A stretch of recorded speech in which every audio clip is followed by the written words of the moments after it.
Ready. Good morning प्यारे बच्चों, कैसे हैं आप सब? बच्चों, मैंने अपने पहले वीडियो में आप लोग का इंट्रो क्लास लिया था ना, जिसमें मैंने आपको एक कहानी सुनाई थी जो चित्र कथा के माध्यम से थी। किसकी कहानी सुनाई थी बच्चों?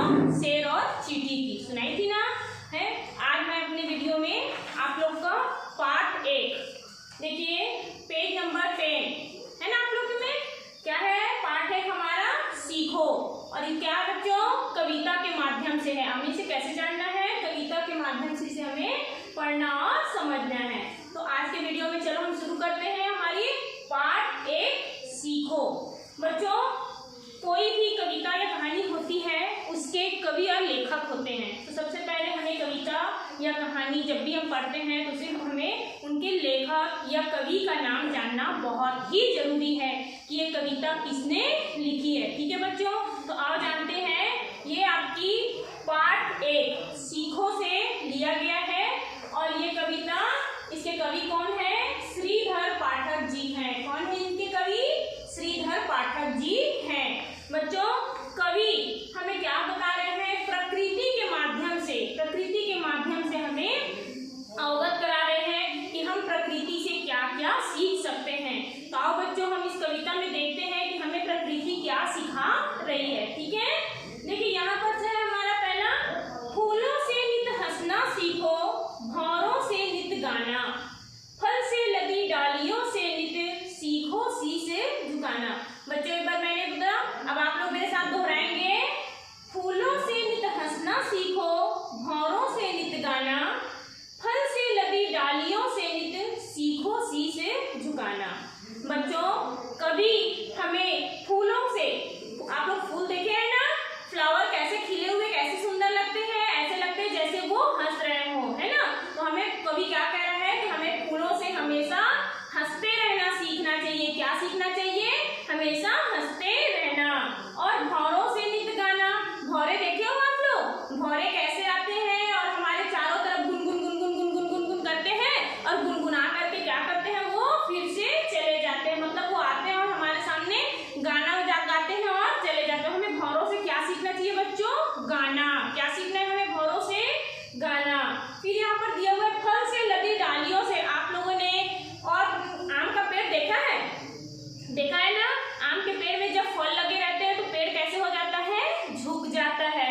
तो बस वैसे ही फल से लदी डालियों से हमें कभी क्या सीख लेने को कह रहा है कि शीश झुकाना, है ना।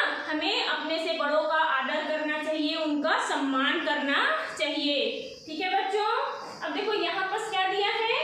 सीख हवा के झोंकों से लो कोमल कोमल बहना, दूध तथा पानी से सीखो मेल जोल से रहना। हमें कवि क्या सिखा रहा है बच्चों? हवा, है ना, हवा चलती है। हवा चलती है तो पेड़ पौधे क्या होते हैं? सब झुक जाते हैं ना। और जब हवा फिर से रुकती है तो पेड़ क्या हो जाते हैं? फिर से अपनी जगह पर खड़े हो जाते हैं, है ना। तो उनसे हमें क्या सीखने को बोल रहे हैं? झुकना, है ना।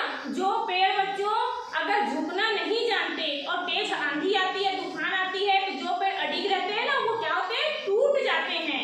और छोटे पौधों को देखना, जब अगर वो झुक गए और वहां से हवा निकल जाती है तो वो फिर से अपनी जगह पर खड़े हो जाते हैं। तो हमें क्या कह रहे हैं यहाँ सीखने के लिए? कोमल कोमल बहना, मतलब धीरे धीरे हमें उनके साथ बहना सीखने को कह रहे हैं। ठीक है बच्चों, फिर यहाँ दिया हुआ है, दूध और पानी से सीखो मेल जोल से रहना। जब दूध में आप पानी मिला दोगे ना, तो पानी अपना रंग दूध के साथ मिला लेता है, दूध उसे अपने में मिला लेता है ना, उनसे दोस्ती कर लेता है। बस वैसे ही हमें भी एक दूसरे से मिलजुल के रहना कौन सिखा रहा है? दूध और पानी। क्या सिखा रहे हैं बच्चों? हमें एक दूसरे के साथ मिलजुल के रहना सिखा रहे हैं। ठीक है, समझ में आया? अब चलिए आगे बढ़ते हैं। देखिए यहाँ क्या कह रहे हैं? सूरज की किरणों से सीखो जगना और जगाना, लता और पेड़ों से सीखो सबको गले लगाना। बच्चों, कवि सूरज की किरणों से हमें क्या संदेश देना चाहते हैं कि हम चाहे सुबह अपने टाइम पे उठे या ना उठे, पर जो सूरज होता है वो नित्य रोज अपनी समय पर वो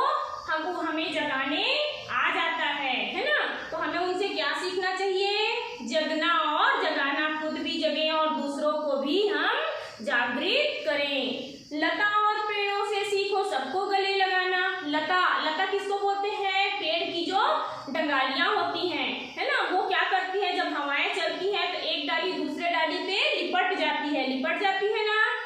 बस वैसे ही हमें भी एक दूसरे को गले लगाना चाहिए। कवि हमें इस कविता के माध्यम से यही सिखाना चाहते हैं कि हमें हमेशा एक दूसरे को गले लगा करके रखना चाहिए। फिर देखिए आगे बढ़ते हैं। दीपक के जलने से सीखो अंधकार को हरना, पृथ्वी से सीखो सबकी सच्ची सेवा करना। दीपक, जब हम घर में दिया जलाते हैं या रोशनी करते हैं तो क्या होता है, हमारे घर का अंधकार दूर हो जाता है, अंधेरा दूर हो जाता है। क्या करने से? दीपक जलाने से। तो दीपक हमें क्या सिखाता है बच्चों? हमेशा हम दूसरों के दुख में हमें शामिल होना, उनकी सेवा करना ही हमें क्या सिखाता है? दीपक सिखाता है कि दूसरों के दुखों को दूर करना। और पृथ्वी हमें क्या सिखाती है बच्चों? पृथ्वी कौन है?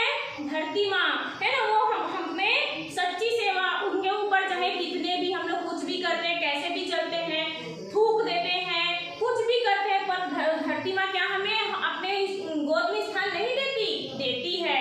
वैसे ही वो हमारी कैसी सेवा करती है? सच्ची सेवा। वैसे ही हमें पृथ्वी की तरह लोगों की सच्ची सेवा करना सिखा रहा है हमें। अगर हम किसी के लिए कुछ करते हैं या उनके लिए कोई काम करते हैं तो हमें मतलब या स्वार्थ में काम नहीं करना चाहिए। एक मन में सच्ची भावना होनी चाहिए और सच्ची भावना लेकर के हमें वो कार्य करना चाहिए। बच्चों, कवि हमें इस कविता के माध्यम से हमें यही सब सिखाना चाहते हैं। प्रकृति, इस कविता से हमें क्या शिक्षा मिलती है बच्चों? कि प्रकृति ही हमारी सच्ची गुरु है, वो हमारी पहली टीचर होती है। क्या होती है? पहली टीचर होती है। बच्चों, अगर आप लोग से कोई पूछे कि आपको इस कविता के माध्यम से क्या क्या सीखने को मिला, तो आप लोग क्या बोलोगे? क्या बताओगे? कि हमें फूलों से हंसना सीखे, है ना, और लता और पेड़ों से गले लगाना। दूध और पानी हमें क्या सिखाता है? तो मेल जोल बढ़ाना। और दीपक तो अंधेरा दूर करना। पृथ्वी हमें सच्ची सेवा करना आदि सिखाते हैं। तो बच्चों, ये कविता हमारी कंप्लीट हो गई। अब हम देखते हैं पेज नंबर 11, है ना। आप लोग अपने बुक में पेज नंबर 11 को निकालिए। देखिए यहाँ पर हमें कठिन शब्द दिए हुए हैं ना, कठिन शब्द दिए हुए हैं जिन्हें आप लोग को खुद करना है। एक मैं बताती हूँ, जैसे यहाँ दिया हुआ है नित मीन्स होता है हमेशा, अंधकार मीन्स होता है अंधेरा। बाकी यहाँ आपके बुक में दिए हुए हैं, आप लोग खुद से इसे करेंगे, ठीक है। फिर आगे बढ़ते हैं। यहाँ पर देखिए आप लोग के बुक में यहाँ दिया हुआ है मौखिक, है ना। तो मैं बच्चों आप लोग से कुछ मौखिक प्रश्न पूछूंगी, क्योंकि अभी तो मैं आप लोग को कविता के माध्यम से पूरी कहानी बताई ना, है ना, बताई हूँ। अब मैं यहाँ आपसे कुछ 3 टॉपिक है, इस टॉपिक पे मैं आपसे प्रश्न करूंगी। तो देखिए पहला प्रश्न हमारा क्या कहता है? लता और पेड़ों से हमें क्या सीखना चाहिए, है ना। क्या सीखना चाहिए बच्चों? लता और पेड़ हमें क्या सिखाते हैं? तो एक दूसरे को गले लगाना। क्या सिखाते हैं बच्चों? एक दूसरे को गले लगाना सिखाते हैं। कौन सिखाता है? लता और पेड़। फिर देखिए यहाँ पर ख नंबर है। ख में क्या है? कोमल कोमल बहना हमें किससे सीखना चाहिए? तो कोमल कोमल बहना हमें कौन सिखाता है? मैंने यहाँ पर आप लोग को बताया था, हवा। कौन सिखाता है हमें? हवा सिखाता है। हवा कैसे चलती है बच्चों? धीरे धीरे चलती है ना। तो बस हमें कौन सिखाता है? कोमल कोमल बहना, तो हवा सिखाता है। फिर देखो हमारा यहाँ पर ग है, दीपक के जलने से क्या होता है? तो बच्चों दीपक के जलने से अंधेरा दूर होता है। क्या दूर होता है? अंधेरा दूर होता है। अब देखिए आगे यहाँ पर हमारे लिखित हैं, है ना, लिखित में है। और यहाँ पर पहला नंबर में क्या दिया गया है? कविता की पंक्तियां पूरी कीजिए, है ना। यहाँ पर देखो सूरज की, फिर खाली स्थान दिया हुआ है, यहाँ से यहाँ तक की कविता हमें कंप्लीट करनी है। ये आप लोग के लिए छोटा सा होमवर्क है बच्चों, जिसे आप लोग खुद करोगे। मैं आप लोग को बता देती हूँ, देखो यहाँ सूरज की, है ना, तो यहाँ पर से दिया हुआ है, कविता दिया है ना, इसे आप लोग को कंप्लीट करना है, ठीक है बच्चों। मैं अगले वीडियो में आप लोग का जो यहाँ पर क्वेश्चन आंसर दिए हुए हैं उसे लेकर के मैं आप लोग के अगले वीडियो में आऊंगी। तब तक के लिए आप लोग घर पे रहें, स्वस्थ रहें और हमेशा हैंड वॉश करते रहें।